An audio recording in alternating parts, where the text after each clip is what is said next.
Michael and Clara met by chance at a party of their mutual friends in downtown Miami.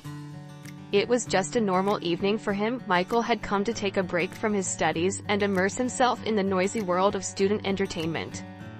He was a calm, modest guy who valued the code on his laptop screen more than noisy parties. Clara, on the other hand, instantly attracted attention. Her fiery personality and bright appearance immediately made her stand out from the crowd. She knew how to be the center of attention and captivate everyone around her. That night, their eyes met for a moment, and it was enough to create something special between them. Michael approached her shyly, going through hundreds of possible ways to start a conversation. But Clara took the first step, which was natural for her. Her confidence fascinated him. They laughed and talked, and for the first time in a long time, Michael felt like he had found someone who complimented him. However, as is often the case, first impressions can be deceiving. A few weeks into the relationship, he began to notice a different side to Clara. She couldn't stand competition. Her jealousy manifested itself even in the smallest things. If Michael stayed late after class, talked to his group mates, or was just busy studying, she always found a reason to express her dissatisfaction. She would check his phone, demand passwords to his social media accounts, and strictly forbid him to talk to any girls. Michael, who had never been prone to conflict, tried to avoid arguments. He justified Clara's behavior by her strong emotionality. "She just loves me so much," he often thought, even when she made scenes over trivial things. Over time, however, Clara's jealousy began to turn into a problem that weighed on their relationship. Despite everything, Michael sincerely loved Clara. He had some kind of unbreakable faith that she could change, that her strong emotions would eventually calm down. He saw her not only as a jealous and stubborn girl, but also as a person who could be tender and caring, who desperately needed love and support. Their days were filled with contradictory moments. One day, Clara could be her best friend, walking along the beach in Miami together, laughing at jokes that only they understood and making plans for the future. Another day, she could cut off all his calls if he didn't answer her quickly enough. Her moods changed like the wind in a coastal city.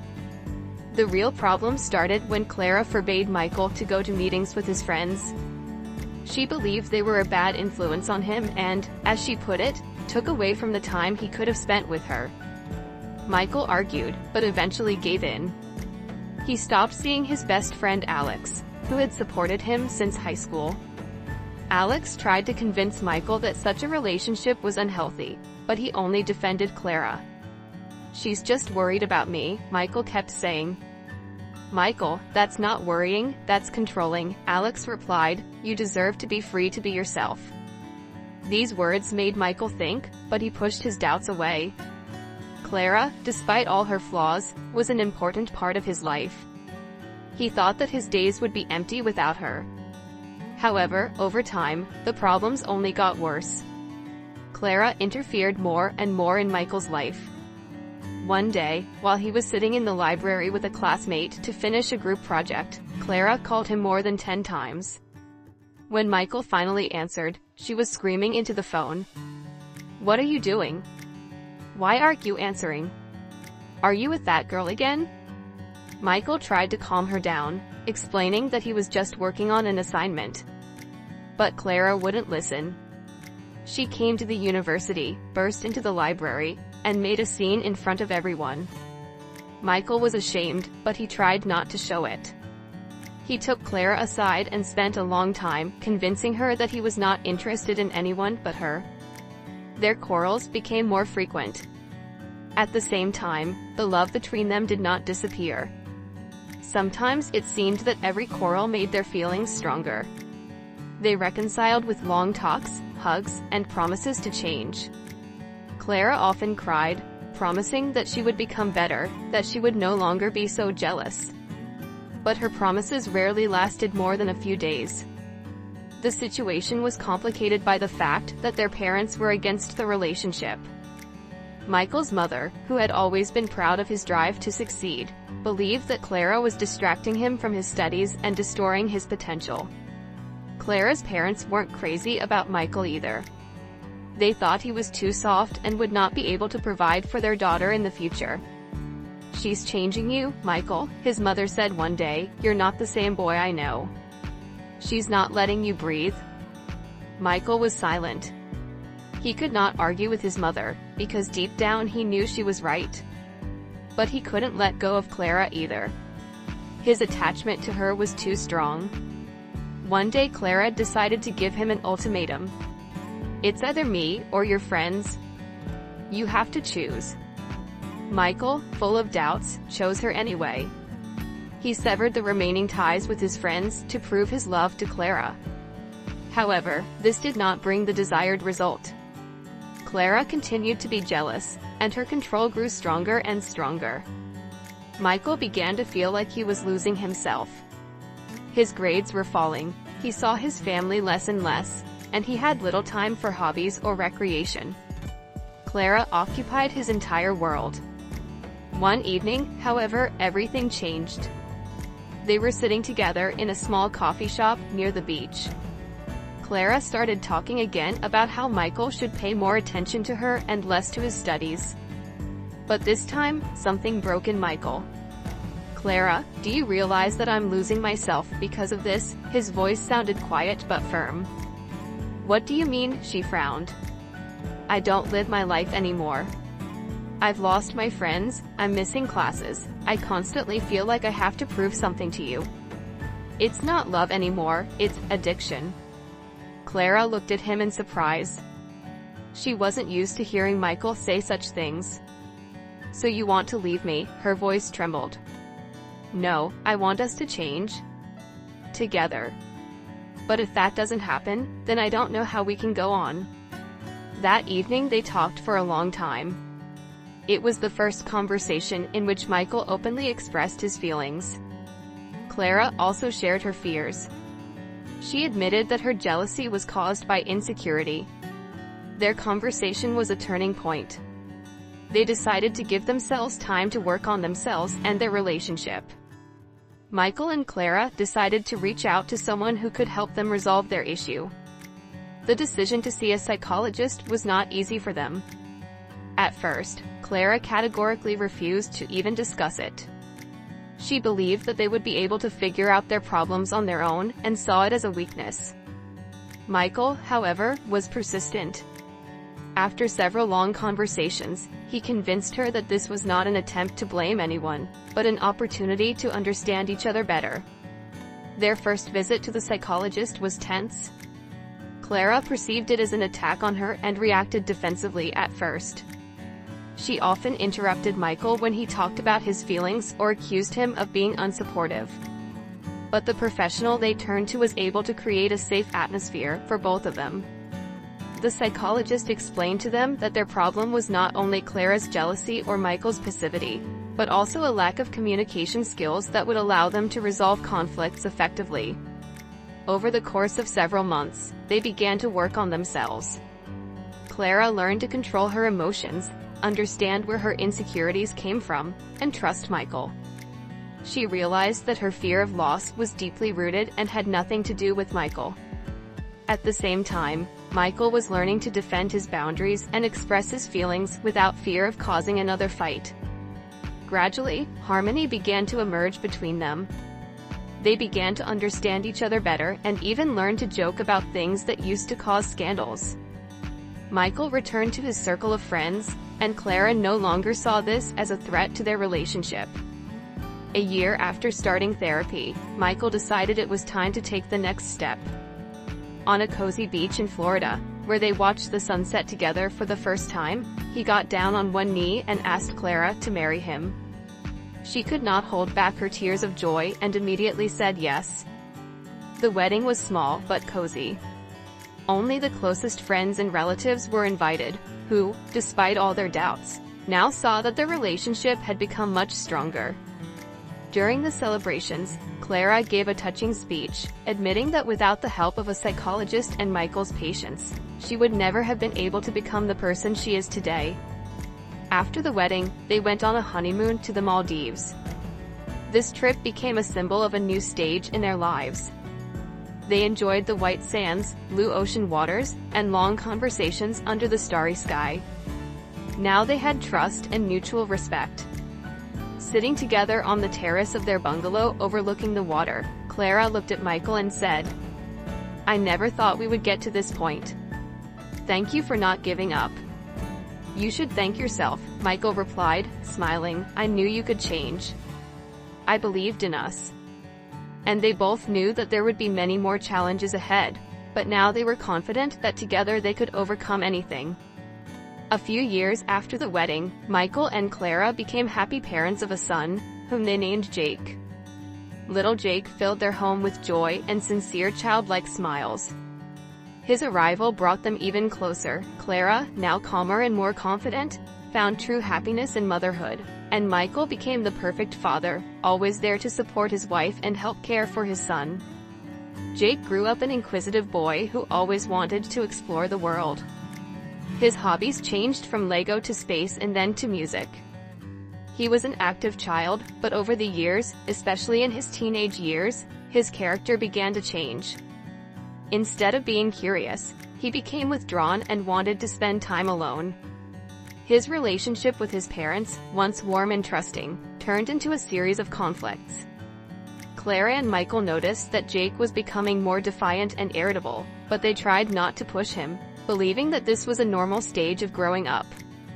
Clara, however, often worried that his withdrawal was the result of her parenting mistakes.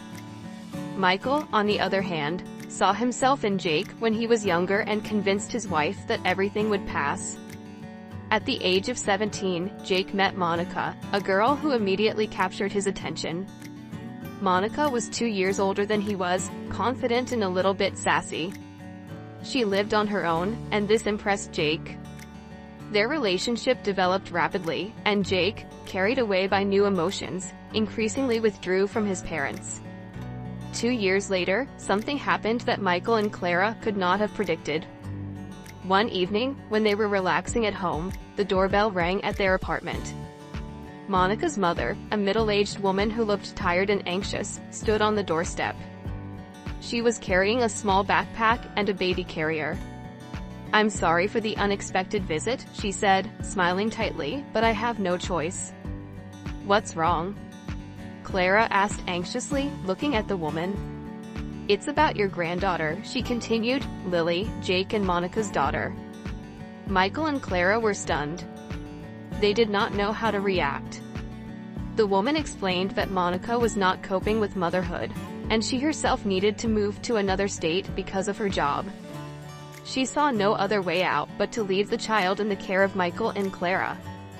"Jake and Monica are not yet ready to take such a responsible step. I know this is shocking, but the child will be better off with you," she added. Clara felt devastated and confused at the same time. It was hard for her to believe that her son could hide such an important part of his life. She looked at Michael, who stood silently, trying to process what he had heard. After Monica's mother left, leaving little Lily with all her things, Clara immediately called Monica. Their conversation was tense. "Monica, how could you hide the fact that you and Jake had a child from us?" Clara asked, barely able to contain her indignation. "We didn't want any interference," Monica replied. Her voice sounded defiant. "Interference? You left us with a child? How can you even say that?" "It was Jake's decision and mine," Monica said coldly. These words came as a real blow to Clara. She couldn't believe that Jake, their loving son, could be so indifferent. "Do you realize that this is not a toy? This is your daughter," Clara said angrily. "If you are so perfect, then you should raise her," Monica concluded. Clara burst into tears. Michael put his arms around her, trying to comfort her. "We'll make it," he said, although he didn't fully believe it himself. "Lily needs a family, and if Jake and Monica aren't ready, we'll do everything we can for her." Little Lily immediately became the center of attention in their home. She was a charming child who could bring light even on the darkest of days. Clara quickly got used to the role of a grandmother, who actually became a mother to the girl. Michael helped with everything, from sleepless nights to his granddaughter's first steps. However, Clara could not get rid of the pain of feeling betrayed by her son. She tried several times to talk to Jake, but he avoided conversations. "It's hard for me right now, Mom," he replied each time. These words only hurt her more.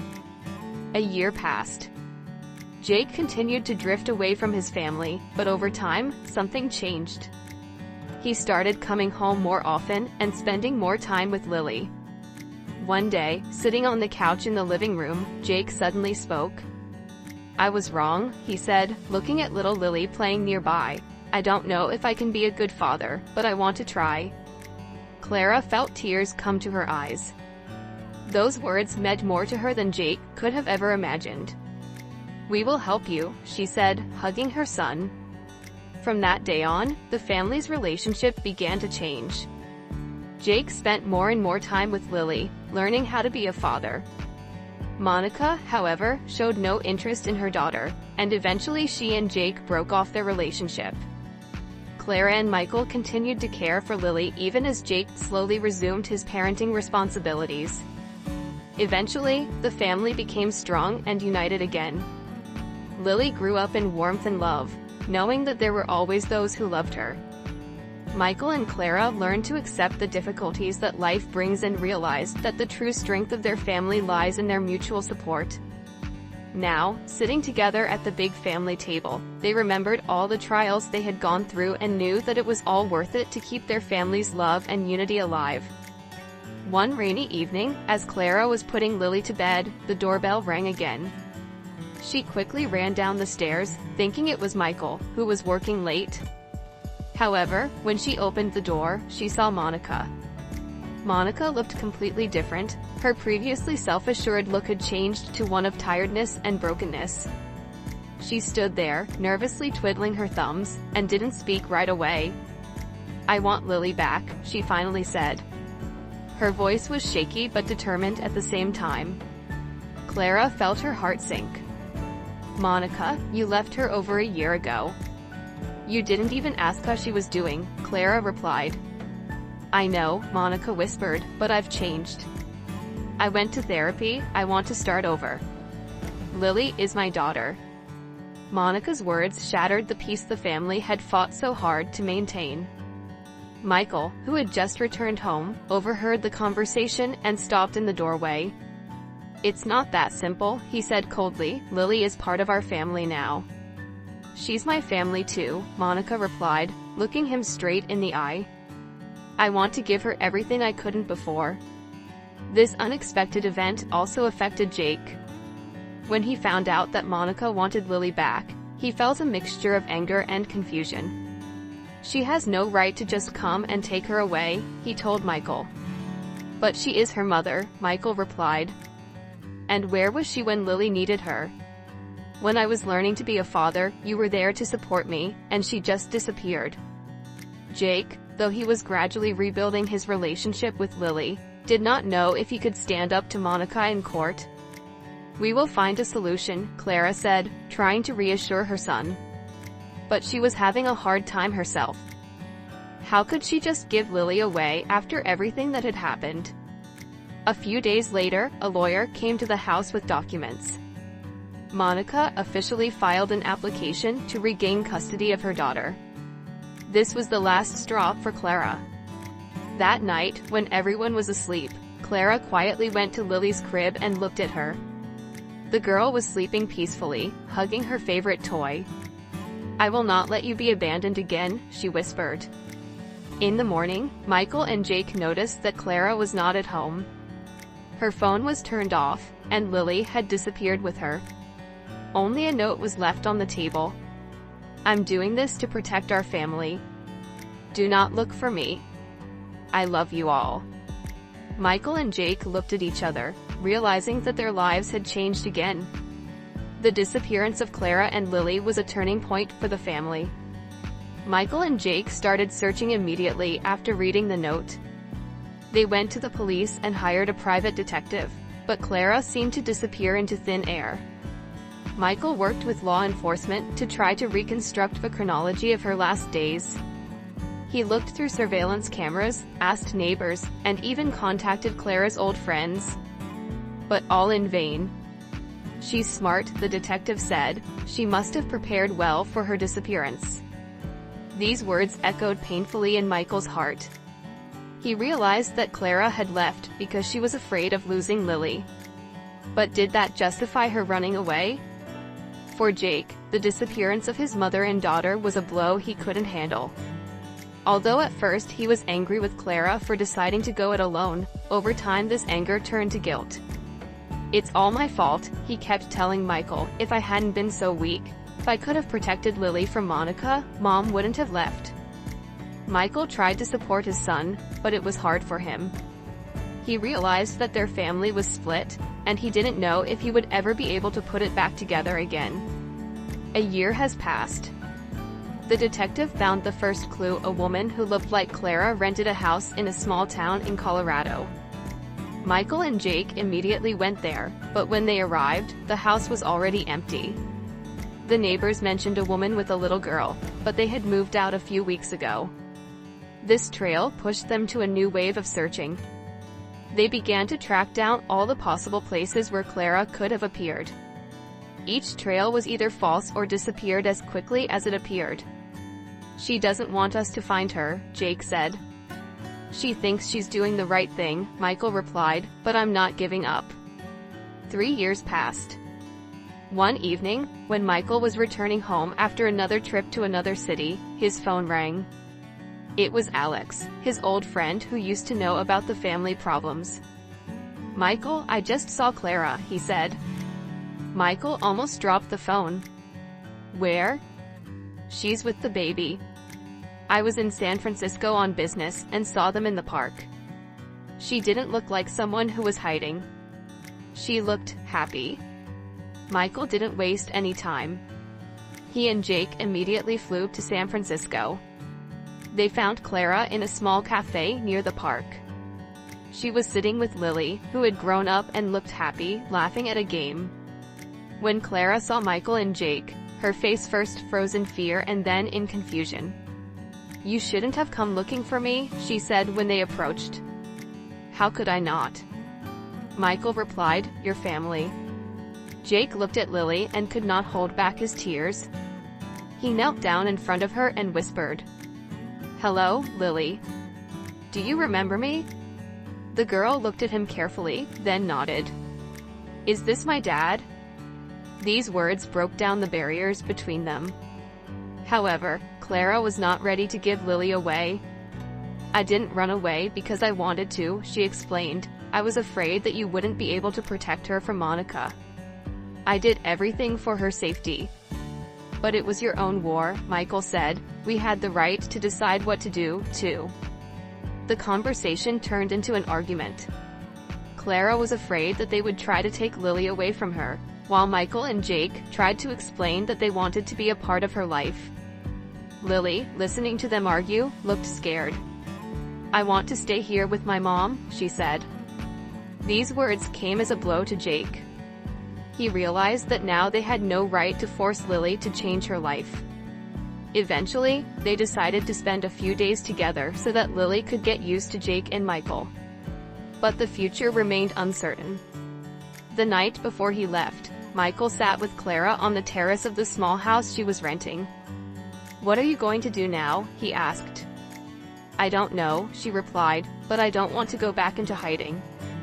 They were both silent, looking at the stars.